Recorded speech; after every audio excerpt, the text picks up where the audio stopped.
Orbitals then are, again, where electrons are located about the nucleus of an atom, and orbitals are also associated with a particular amount of energy. And the energy is quantized. It has to be at a certain discrete amount.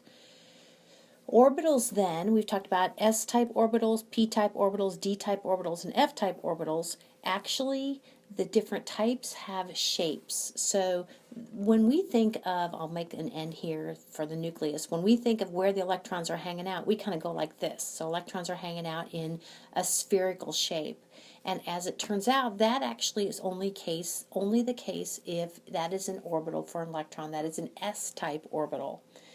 If it's a p-type orbital, as it turns out, the electron cloud, here's my N for nucleus, is a dumbbell shaped. So here's where the electron cloud extends. It actually has kind of a lobe going to the left and a lobe going to the right to account for just one p-type orbital. That is so cool. So for instance, here are some pictures to go along with this. Hopefully you're screaming, S, this is S-type. I know it's spherical.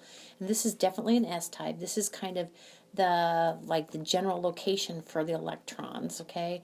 And this one is showing you the boundary for the electrons. And this one, I think, combines the two. Spherical, okay? That's an S-type orbital where two electrons can hang out. That's where the electron's going to be in that electron cloud. And these don't do too much for me. The only thing these do is, I guess if you look closely, no, I guess they don't even do that. All right, moving from S to P. Oh, well, this is what I thought the other one did for me. This is still S, and notice that here we have 1S, we looked at before, and this is 2S. And now what's the difference between those two? If I put an N here for the nucleus, you can see that against the blue. What's the difference between the two?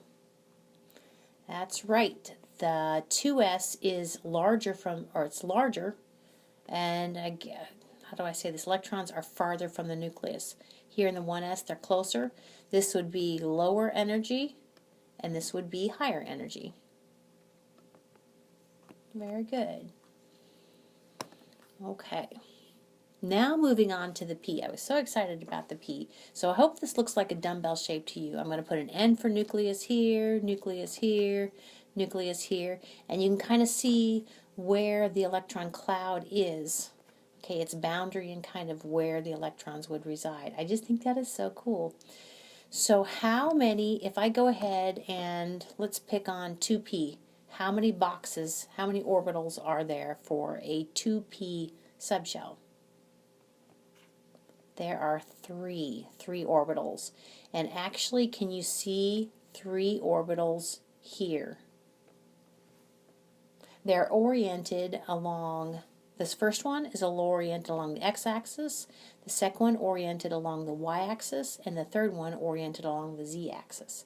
So here we have px, py, and pz. Isn't that neat? That correspond to those 3 boxes. I just think that is so cool. This actually is if you were to take those 3 orbitals we saw a minute ago, I'm going to put the nucleus right here. Can you see that actually there is our px, here's our py, and here's our pz. This is all 3 of those combined together. Now here's a question for you. I'm going to go ahead and we'll go ahead and do 2p. I'm going to make my 3 boxes. If I go ahead and completely fill those boxes with electrons, how many electrons can I fit in that one subshell? You can fit 6 electrons, 2 in each box. Okay, does that make sense? All right. What else we got? So this is an animation that doesn't do much. Okay, now when n is equal to 3, we have a 3s, a 3p, and a 3d. Now, do you remember how many orbitals there are in any d-type subshell? There are 5 orbitals. Awesome. If I was going to completely fill this subshell, how many electrons would I could I accommodate?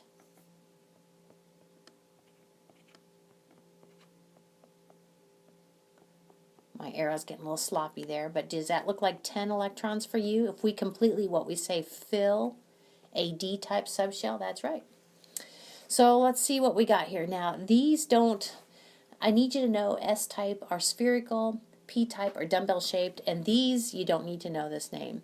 So let's see if we can come up with 5, though. There's 1, 2, 3, 4, 5. And this is kind of that, I just think that is so cool. This is how the electrons are in a cloud outside the dun dun dun nucleus. I could put N here. I could put an N in the center of all of these. That's the nucleus. This is my favorite. I just think that is so cool. Let's see, what else do we have here? All right.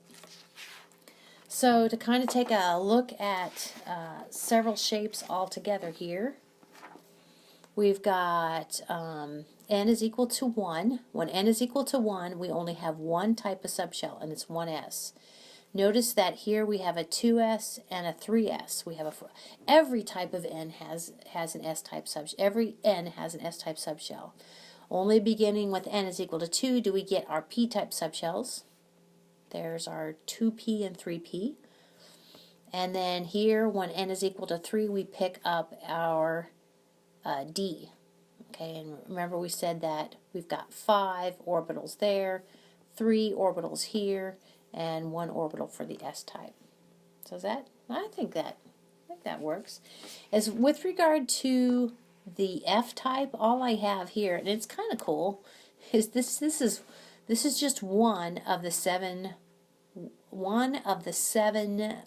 ways that the electron clouds is around the nucleus of an atom when the orbital type is an f-type.